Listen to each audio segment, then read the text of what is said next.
All right, welcome to Lunchtime BABLing. My name is Shea Brown. I'm the CEO of BABL AI, a company that audits algorithms for good governance, ethical risk, disparate impact, and bias. So today we're gonna talk about a familiar topic, which at this point I'm probably tired of talking about and tired of thinking about, but it's very urgent and relevant that we talk about it. And that's, again, New York City Local Law 144. And so we've talked a lot about that law in this webinar series. And, you know, the intention is we're going to be talking about a lot of other laws which are forthcoming.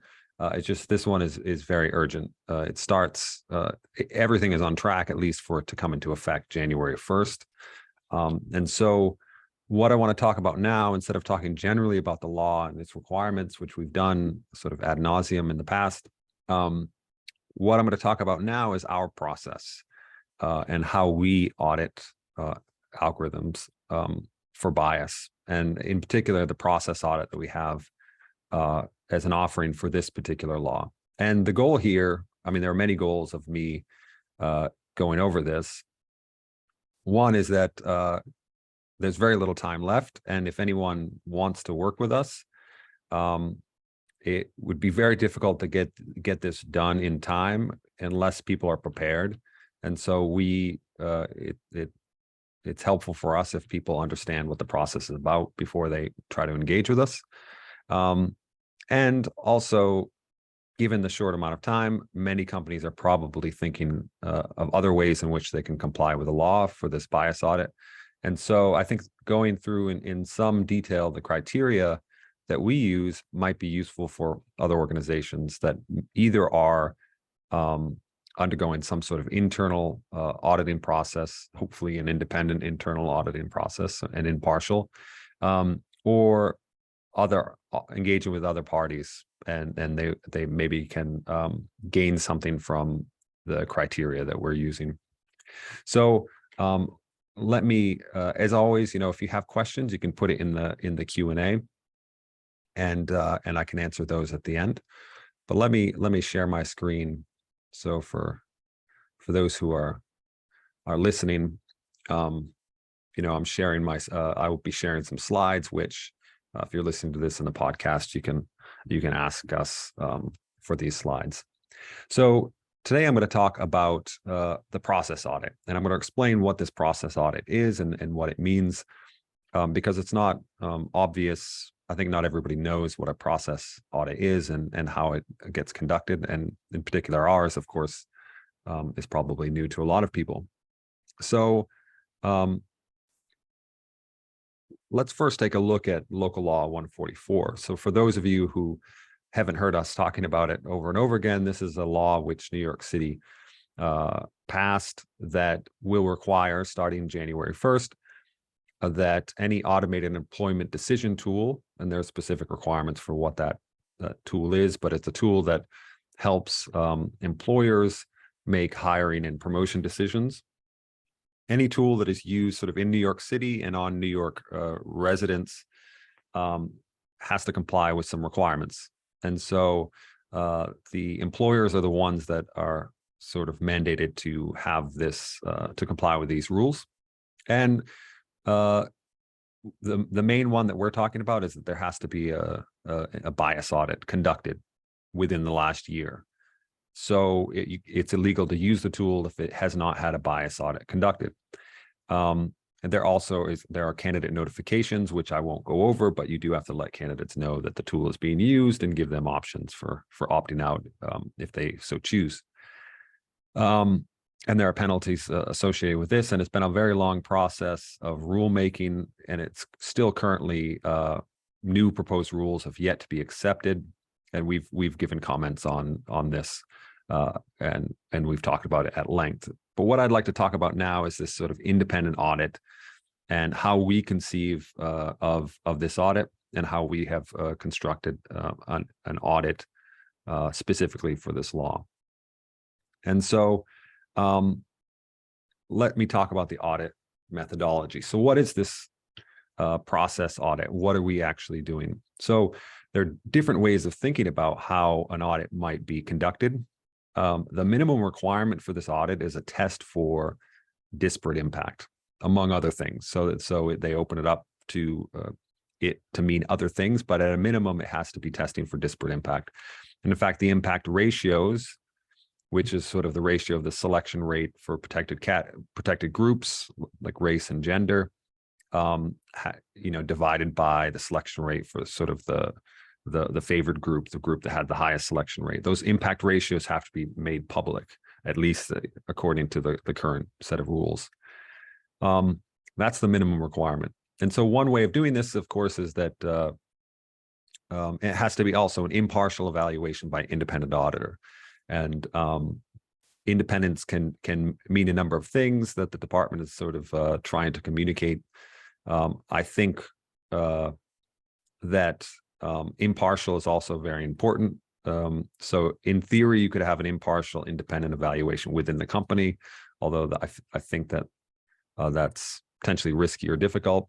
But in any case, you could have this independent party literally test your system for bias. So go in with data sets, run the testing themselves, and report back. That's one way of conceiving of it. That's a way that we've audited systems before or assessed systems before.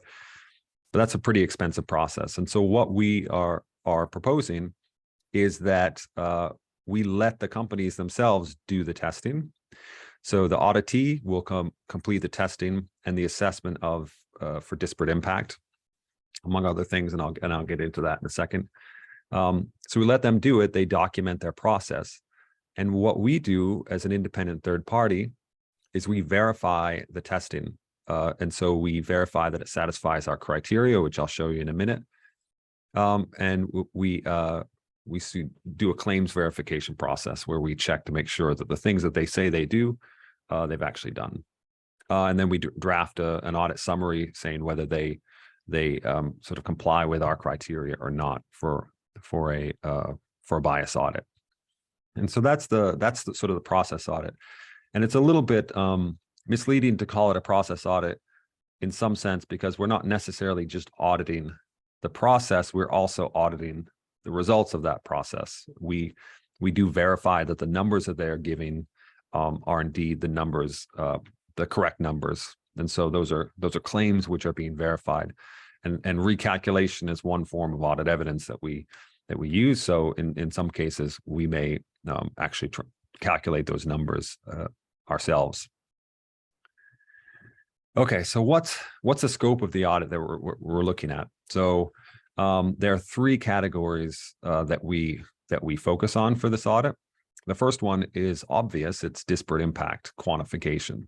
So this is the minimum requirement of the law, and this is the most important thing that needs to get done.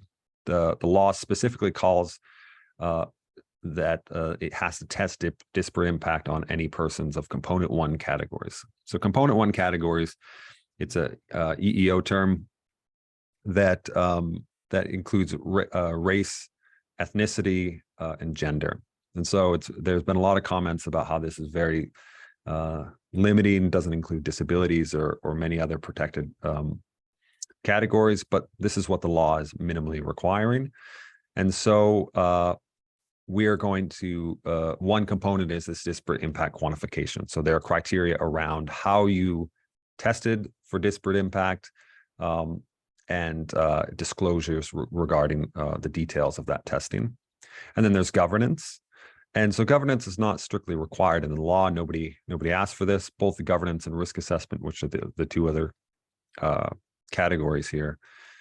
But we think that governance is a extremely important thing. It gives us more confidence that the company, either the employer or a vendor, is sort of managing the risks associated with this, and risk assessments are kind of a critical tool that it's going to be required by not all, but it's going to be required by many forthcoming regulations that are likely to get enacted, both in the EU and the United States and Canada. So it's a good habit, and we feel more comfortable doing this process if we require those sorts of things. So governance is to ensure basically that there's somebody owning and managing and monitoring these risks. There is a group or a person in the organization whose job it is to manage these risks. And that typically is the person that we would be interacting with for this audit. And then a risk assessment, we find in our practice that it's almost impossible. In fact, we require, if someone wants us to test their system for bias, we require that we do a risk assessment beforehand, because how do you know what to test for if you don't know the dangers of that system? And so testing for bias in a vacuum without considering the risks, and in particular the socio-technical risks, we think is bad practice. And so we're enforcing this in our audit. And I'll talk, and I've talked before about what these risk assessments might look like. So let's dig into the audit criteria, because this all sounds well and good when you're talking at sort of a high level, but what are the actual criteria that we're looking for and we're measuring against? And so here I'm going to go through the criteria. We have documentation that has justification for this criteria as well. Right now, I'm just going to talk about the criteria and the disclosed items. And there are sub-criteria under each one of these, a few up to like 3 or 4 under these, which sort of spell out in a little bit more detail what we actually are evaluating against. So, and I can go over those if people want to see them. So the very first one, disparate impact quantification. So the criteria here, so we have it split A, B, C, D, and there are, I think, 7 of these. So the first one is the components. So this is really what's the target of evaluation, which AEDT is being tested for disparate impact. And so you have to define those, what is involved in this AEDT, what's in scope, what's out of scope. And so if it is multiple components sort of put together, that has to be spelled out very, very clearly. So we know exactly what it is that you've tested and what you haven't tested. And you can think about sort of like an explainability statement. This is something that people have produced, and the ICO in the UK has recommended these explainability statements. One of those is a really good document to talk about outlining the components of your AEDT and how it works. The next one, B, is the testing data set. So in order to test your system, your AEDT for disparate impact, you need some sort of data, right? You have to have data which has, broken down into protected categories, race, gender, ethnicity, and then you have to test your system. How well does it do, and compare some metric between these groups. And so that data set is critically important. We have to understand what that is. And so the data set in which the disparate impact was quantified shall be defined and characterized. And so we have a sort of a format for what we want to see, but it's what you would expect. It's where did the data come from? What are the details of the data? How many data points in each category? When was the data collected? And some justification. So some of the sub-criteria are like justifications for why this data set is appropriate. So in some cases, it's really easy. So if I'm an employer, let's say, I might be using a particular tool to screen candidates through some part of my funnel for hiring funnel.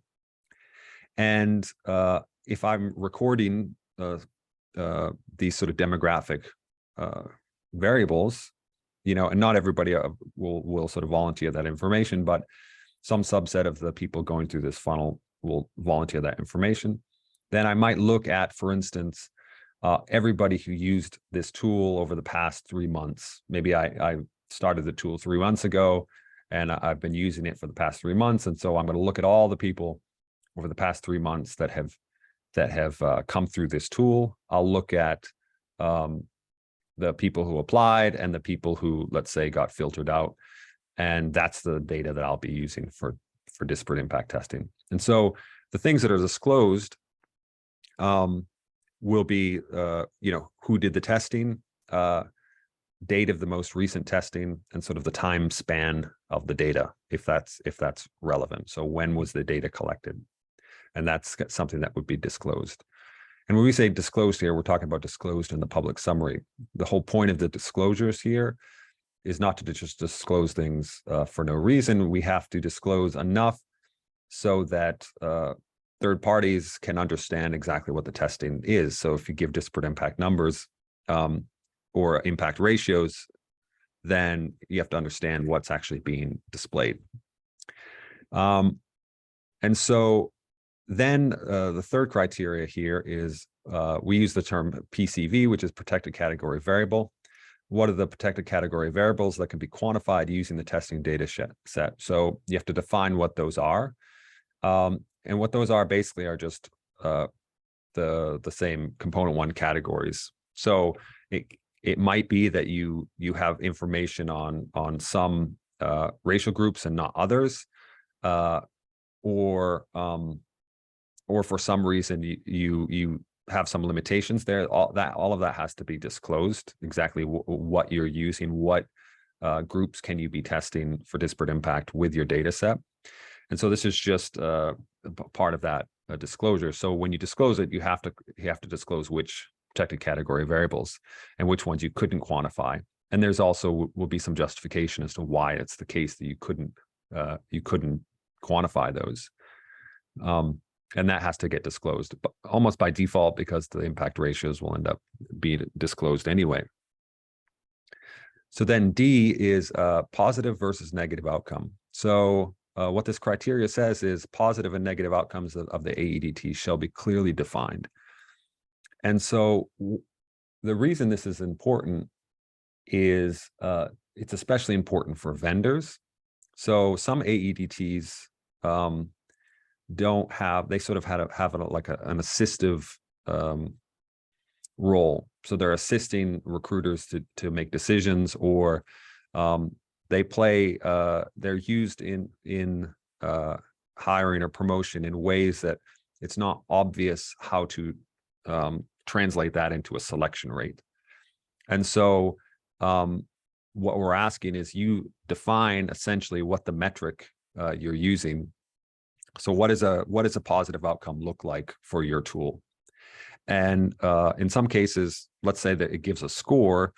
In order to translate that into selection rate, you might have to say that a score above this value is a positive outcome, and a score below this value is a negative outcome. And that we need to define that, because that affects what happens with the selection rates and then the impact ratios that come out of this. Now, the department has opened up the door for using average scores for this, and we've talked about it before. So if you can sort of avoid this step if you simply use average scores, although I think we encourage people to make some normative decisions here to make it a lot more straightforward. But in any case, that what's disclosed is what is that positive outcome, and then you also have to disclose sort of some of the configurable settings that are important for disparate impact. And so people can understand, this is especially true for vendors, that employers may have a lot of knobs to turn.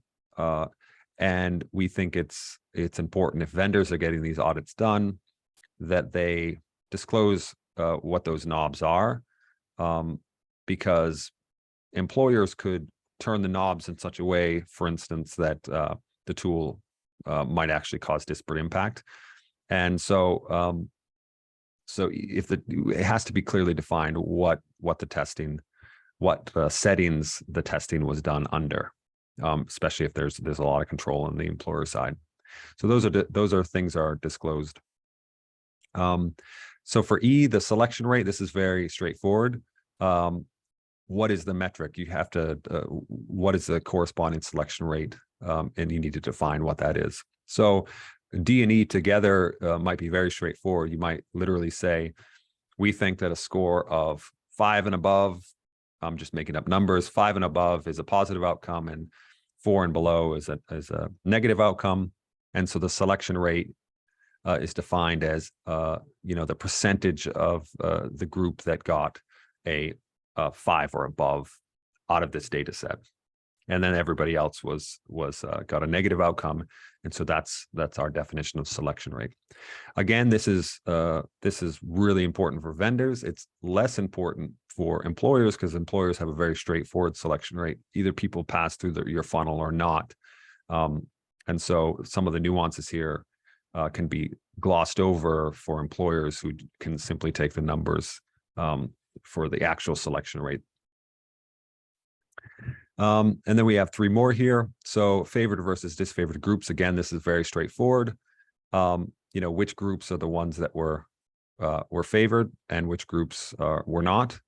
Typically, there's one group that's of the favored group, and everyone else would be considered disfavored. And that just is that comes out of the math. But we just wanted to make sure that does get spelled out. G here is impact ratio. So you need to actually calculate those impact ratios. And the department had some nice examples for how those are calculated. There was some question about whether this is done on an intersectional basis or whether it's done just within, let's say, race separately and then gender separately. But in any case, those impact ratios do need to be calculated, and it's very clear that they do need to be disclosed.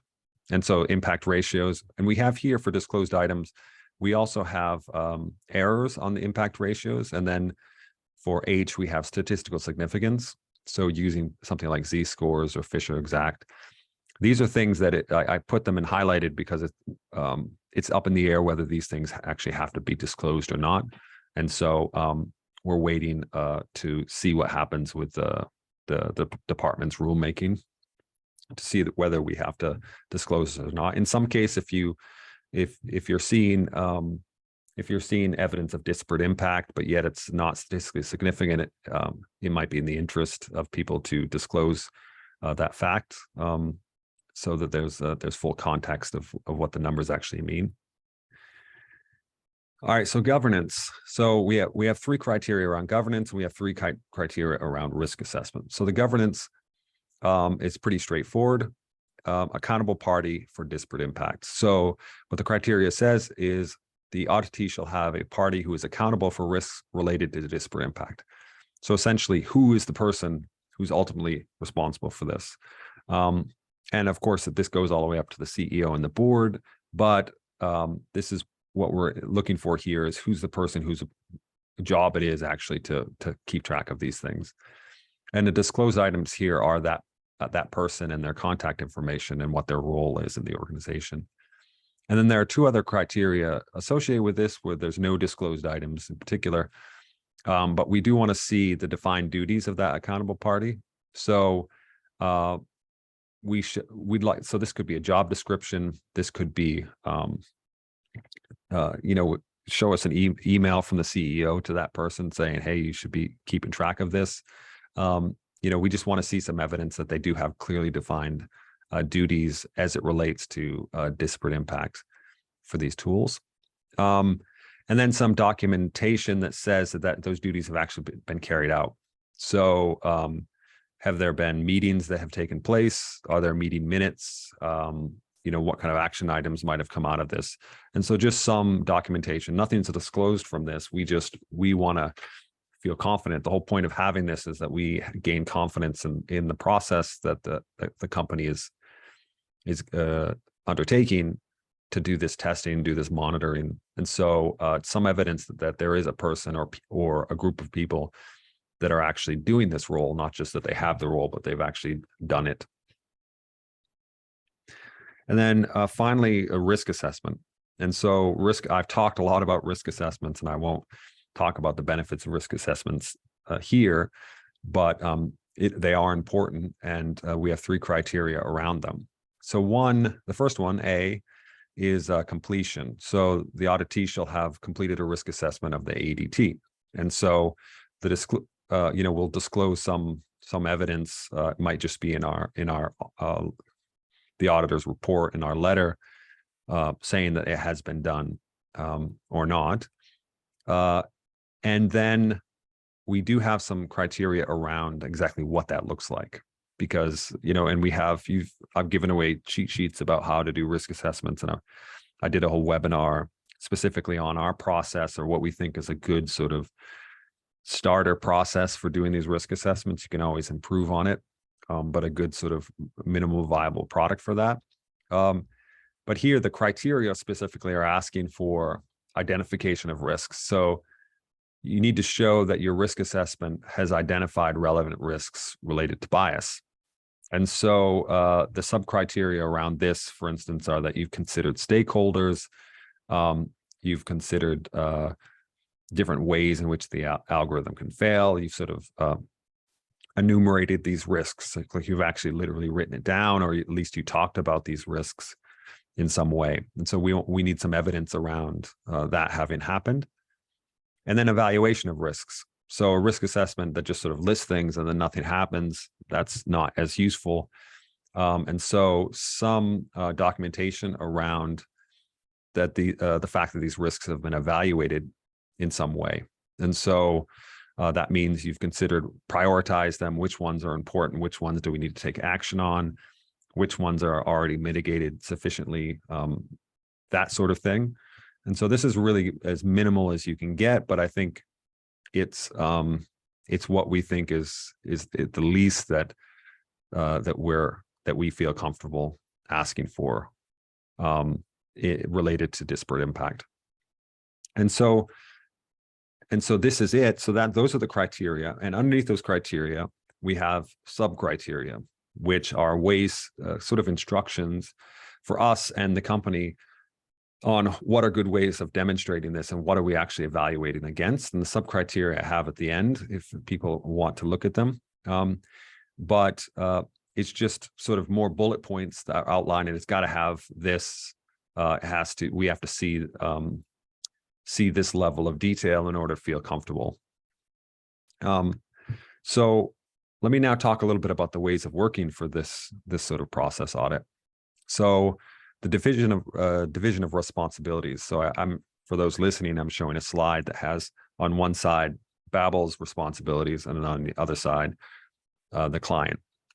And so on the left-hand side, BABL is going to review.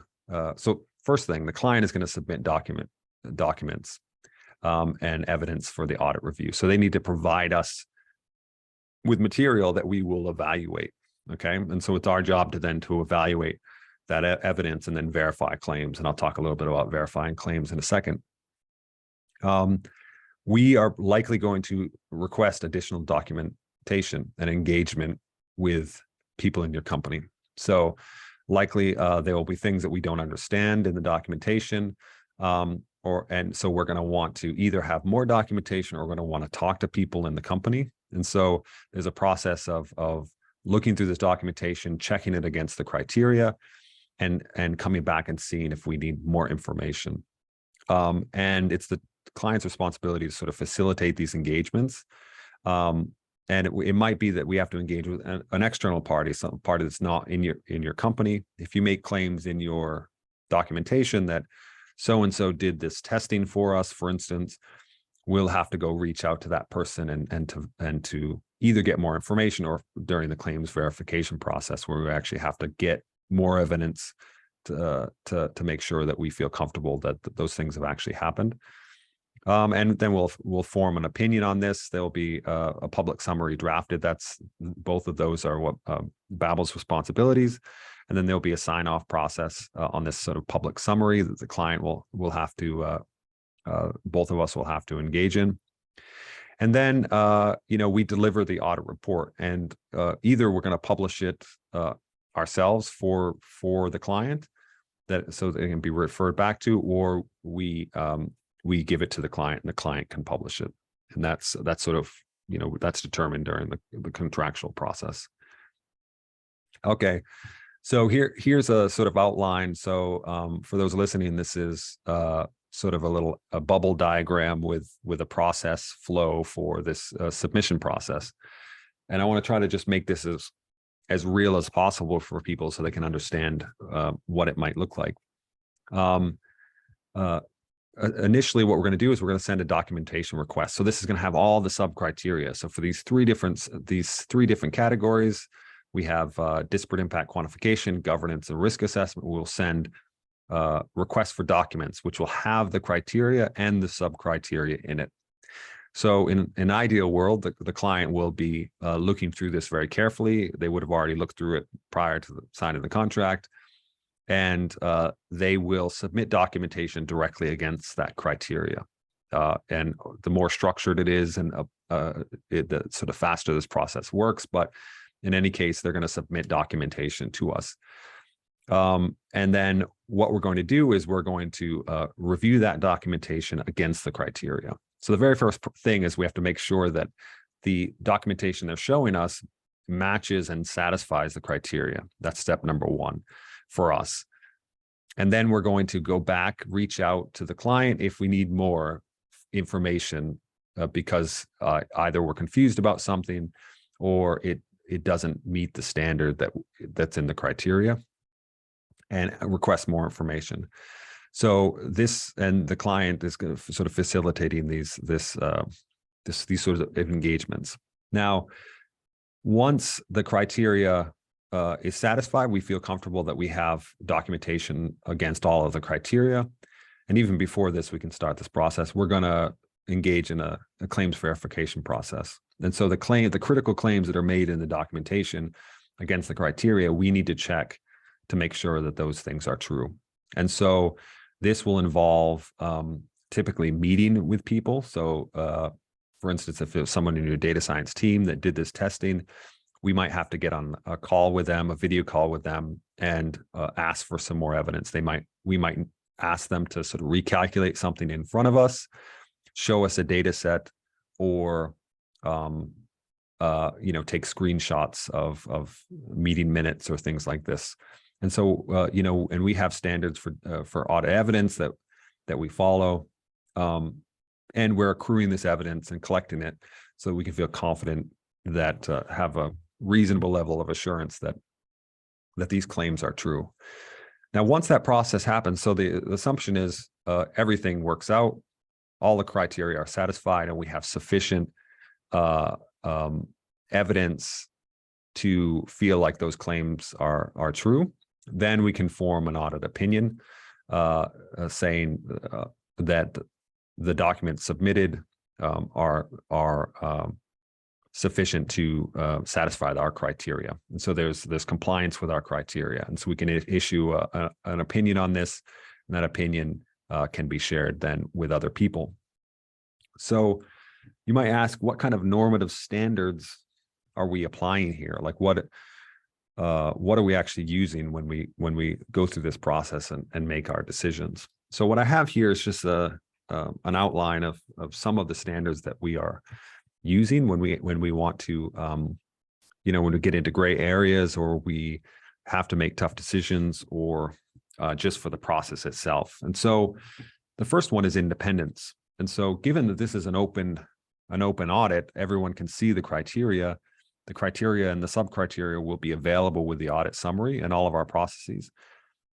The real value we have here is that this is an independent evaluation, an impartial evaluation by an independent auditor. And so independence is critically important for us. That's the main leverage we have in terms of the value of this audit. And so we have sort of two standards here. One is the For Humanity Code of Ethics. So For Humanity is a nonprofit which sets standards for auditing algorithms. It's a relatively young organization, but has seen a lot of activity. It's got a lot of members. They crowdsource these audit criteria, and they have standards. In particular, they have a code of conduct, a code of ethics rather, for Humanity certified auditors, which we are, and they follow rules for independence. And so these rules for independence are taken and adapted from Sarbanes-Oxley, which is also there. And so when we have questions about independence and protecting our independence, we will refer both to the For Humanity Code of Ethics, and if we need more details, we'll go to Sarbanes-Oxley directly to ensure that we're operating in an independent manner. In terms of the actual assurance process, we use For Humanity's process. For Humanity has fairly detailed guidelines on how to conduct these sort of process audits when we're evaluating. But we also use the ISAE 3000. And so this is a standard, an international standard for assurance engagements, other than sort of doing, other than financial auditing. And so this has really detailed guidelines, which we refer to. I'll have to be careful here to say that we are sort of actually conform to that entire standard, because not all of it is relevant for us, but a vast majority of it is relevant for us, and that's something that we constantly go back to as a guideline for performing these engagements. And for quality management, we have used the IAASB quality management system, and that's one that's specific for firms that engage in assurance engagements. And this is what tells us sort of how we need to be doing internal oversight for this process. And so we have lead auditors, what we call lead auditors. We have auditors that are on the ground that are actually processing this, and then we'll have reviews of our process to make sure that we're engaging, we're mitigating risk in these. That's a standard that we also use. And for audit evidence, we the ISAE 3000 has standards around audit evidence, but we also really like to use both For Humanity's audit evidence criteria, but also the PCAOB has really good guidelines on what is sufficient audit evidence for these kinds of engagements. And so we refer back to that as well. Now, in terms of training, we use For Humanity certified auditors, so FHCA, and myself and two other people in our organization, and more coming, are certified under For Humanity's certification scheme, and we have to sign on to the Code of Ethics as well. And in terms of transparency, what we're trying to do is just be as open as possible. And so the criteria that we have developed, is a sort of a modification of what For Humanity has done. For Humanity also has criteria here. We have adapted it for this particular engagement and for this particular law. And we're making that open and transparent. And so that's something that anyone can see. And so when we certify an AEDT, the process that the company has done to test their AEDT, we want it to be as clear and open as possible what our methodologies were, and in particular, what we actually checked against. And so the audit criteria are public and will always be public and version controlled. So if next year our audit criteria changes, which it may, and hopefully it will get folded in with For Humanities, it will be obvious what changes have been made from year to year. Okay, so what I'm going to do is I'm going to stop sharing my screen. And so I went over a lot, and I just want to make sure I have answer any questions if there are any. Let me check. Looks like there are no questions. I must have been very, very clear. And so let me sort of sum up then. So this is our process. So we as a company still engage in direct testing of these systems, and so that's what we've done. That's what we're also really good at. That we do risk assessments, ethical risk assessments, and AI governance. But for this particular law, because of the fact that it's really expensive, it's something that has to happen every year. We have put this process audit together in order to facilitate companies to get an independent verification of their own testing in a way that's robust, in a way that is trustworthy, that people can believe in the results. And however, other companies who are engaging in this we're you're welcome to take our criteria if you want, or adapt it in some way. So if you are in the process of trying to figure out what to do for your company, trying to figure out how are you going to audit these, audit your systems, get them audited, and if you're going to do it internally or if you're discussing with another party, our criteria are open and available. And so, feel free to email us if you'd like to get a copy of them before January 1st, or if you're just interested in talking to us and getting our perspective on exactly how this process might work and how you might be able to sort of use criteria like this in your own organization. All right. Well, thank you very much. I appreciate you showing up, and we'll see you next week on Lunchtime BABLing.